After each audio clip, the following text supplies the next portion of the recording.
Hai semuanya, jadi hari ini di masa pandemi ini aku memutuskan untuk bersharing-sharing apa yang aku dapat ketika masa teduh. Karena sebenarnya udah terbeban agak lama sih untuk membagikan apa yang aku dapat ketika aku bermasa teduh.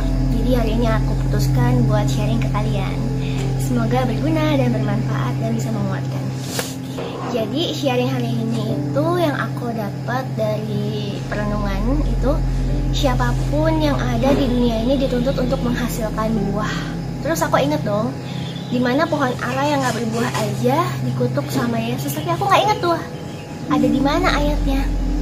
Ya serius, kayak aku dikuatkan lagi, aku ngerasa aku dikuatkan lagi sama Tuhan dengan cara Tuhan pas aku buka Matius, ayatnya pas dimana pohon ara yang dikutuk itu jadi layu ketika tidak berbuah. Jadi aku putuskan, oke, hari ini harus shoot, hari ini aku harus menghasilkan buah. Jadi apa yang aku dapat harus aku bagikan kalau emang aku bisa ya. Oke, kita buka langsung ayatnya aja ya, di Matius. Nih, di Matius 21 18 sampai 22. Aku akan bacain yang ayat 18 sampai 20 aja. Ini pada pagi-pagi hari dalam perjalanannya kembali ke kota, Yesus merasa lapar. Dekat jalan, dia melihat pohon ara lalu pergi ke situ. Tetapi ia tidak mendapat apa-apa pada pohon ara itu selain daun-daun saja. Katanya kepada pohon itu, "Engkau tidak akan berbuah lagi selama-lamanya." Dan ketika itu juga keringlah pohon ara itu. Melihat kejadian itu, tercenganglah murid-muridnya lalu berkata, "Bagaimana mungkin pohon ara itu sekonyong-konyong menjadi kering?" Jadi di sini pohon aranya dikutuk karena dia tidak berbuah, akhirnya dia jadi kering. Dan seperti yang sebenarnya yang kalian tahu, hal-hal yang ada di dunia ini yang nggak berguna itu akhirnya yang udah rusak itu kan dibuang ke api karena udah nggak, dan udah hilang aja dari dunia begitu aja. Nah, Yesus menjawab, ini ada kaitannya. Nanti ayat 21 sampai 22 ini ada kaitannya dengan apa yang aku dapat setelah perenungan ini. Aku ngomongin dulu ya. Jadi pohon ara itu kan gak menghasilkan sesuai dengan talentanya. Sebagai pohon ara harusnya dia berbuah ara, tapi dia gak berbuah. Maka pohon itu jadi gak ada gunanya lagi. Dan apa yang tidak berguna akan dibuang pada pembakaran pada akhirnya. Ya kan? Jadi sedih gak sih? Maksudnya kita juga sebagai manusia, pokoknya semua manusia itu diciptakan dengan maksud dan tujuan. Tuhan itu sungguh baik hati. Pasti setiap dari kita yang punya kekurangan fisik maupun kekurangan mental atau keuangan dimanapun itu pasti punya talenta tersendiri yang Tuhan siapkan, yang emang harusnya jadi kekuatan kamu. Jadi kekuatan kamu untuk bisa menjadi berkat, bisa menjadi buah buat orang lain. Contoh Nick Furginik, kurang apa? Nggak ada tangan, nggak ada kaki, tapi dia bisa motivasi kita, bisa menguatkan kita. Itu adalah talentanya dia, dan dia menghasilkan buah yang begitu besar dengan kekurangannya. Karena kita tahu Tuhan itu begitu baik, tugas kita sebagai manusia, kita harusnya bersyukur. Tuhan milih kita buat ada di dunia ini, berarti punya maksud dan tujuan.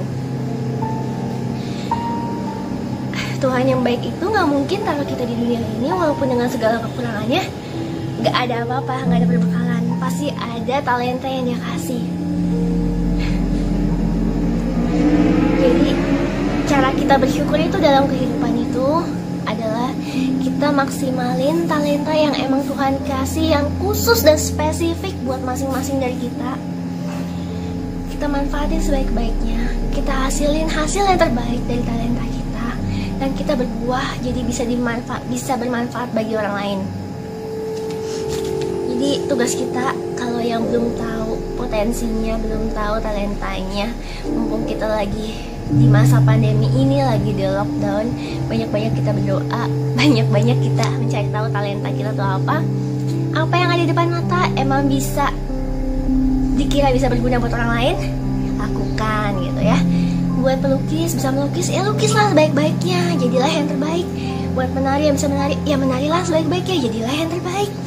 Gimana kita bisa memberikan sumbang asi buat orang lain kalau kita cuma kerjainnya setengah-setengah, kita nggak jadi yang terbaik. Jadi pertama sih PR kita buat cari potensi kita, talenta kita di mana, kita hasilkan karya, kita hasilkan buah dari sana. Semoga bisa bermanfaat bagi orang lain. Terus aku juga diingatkan kalau misalnya Tuhan itu pakai orang-orang yang tadi kecil, yang tadinya nggak dianggap, jadi luar biasa. Karena orang itu bersungguh-sungguh akan talentanya, bersungguh-sungguh dengan apa yang ada di depan matanya. Contoh ya, Daud, badan kecil.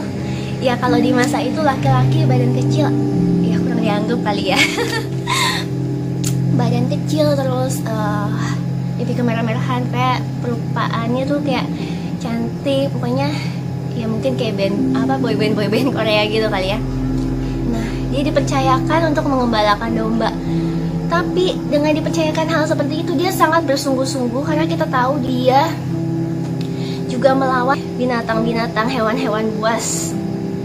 Dia bersungguh-sungguh di pekerjaan itu. Di satu titik, ketika emang udah waktunya, ketika kayak kita emang udah hebat di kerjaan kita, di sesuatu yang kita kerjain sesuai dengan talenta dan apa yang ada di hadapan kita, boom, Tuhan kasih satu step masalah yang lebih besar, yaitu Goliat, yang secara di pikiran manusia itu gak mungkin gede begitu melawan seorang yang kayak nggak pernah bertarung, bukan tentara, cuma pengembala domba. Dan Goliat dikalahkan atas nama Tuhan lewat Daud, lewat talenta yang biasa dia pakai untuk mengembalakan domba. Dan akhirnya Daud jadi raja. Jadi kalau emang kalian bersyukur, kalau emang kalian percaya sama Tuhan, ayo kita lakukan yang terbaik, kita berikan yang terbaik dari talenta yang kita punya, dari waktu yang kita punya. Kita kasih itu semua buat Tuhan lagi. Kita kerjain maksimal apa yang kita punya, dan kita berbuah buat masyarakat dari hal kecil aja, dari pekerjaan, dari apa yang bisa dilakuin. Kalau emang sebagai contoh, sebagai pelukis, bisa melukis, itu talenta, nggak semua orang bisa melukis. Jadi cobalah melukis, bisa dipost di media sosial, bisa buat ngajar orang lain, jangan dikubur gitu aja. Oh iya, bisa melukis doang nggak berharga, jangan kayak gitu, kita nggak pernah tahu. Atau bisa kalian jago untuk ngomong, ya ngomong lah, bikinlah video, tapi jangan bikin yang kayak lambe-lambe gitu, jangan yang kayak bikin perdebatan, karena itu nggak bagus. Bikin sesuatu yang berguna buat orang lain. Jadi, nah, kemudian di ayat selanjutnya yang Matius 21-22, Yesus berkata, Yesus menjawab mereka, kan ditanya kenapa bisa jadi kering kan sama murid-muridnya. Aku berkata kepadamu, sesungguhnya jika kamu percaya dan tidak bimbang, kamu bukan saja akan dapat berbuat apa yang kuperbuat dengan pungutan arah itu, tetapi juga jikalau kamu berkata kepada gunung ini, beranjaklah dan tercampaklah di dalam laut, hal itu akan terjadi. Dan apa saja yang kau minta dalam doa dengan penuh percaya, kamu akan menerimanya. Lihat kan? Jadi kita tahu kalau misalnya kita serius dalam kerjaan kita, Tuhan akan bawa kita ke step yang lebih tinggi. Di step yang lebih tinggi kita akan menghadapi masalah. Bukan masalah sih, lebih tepatnya kita akan kayak main game aja, levelnya lebih tinggi. Dan kita nggak bakal tahu kita bisa ngelewatin itu kalau kita nggak pernah mencoba level 1. Mana bisa kita ke level 3. Tapi karena kita punya Tuhan yang selalu temenin kita, Bapa yang baik, kita bisa ngelewatin. Jadi hidup kita itu ada gunanya. Jadi teman-teman semuanya, semoga sharing hari ini ada berguna. Ini sharing pertama dari Nat. Sebenarnya udah lama banget terbeban untuk sharing, tapi kayak aduh jangan aku lah gitu. Tapi hari ini Nat paksakan buat cerita. Semoga ini bisa berguna dan aku akan terus sharing masa teduh yang aku dapat buat kalian. Semoga bermanfaat. God bless you all.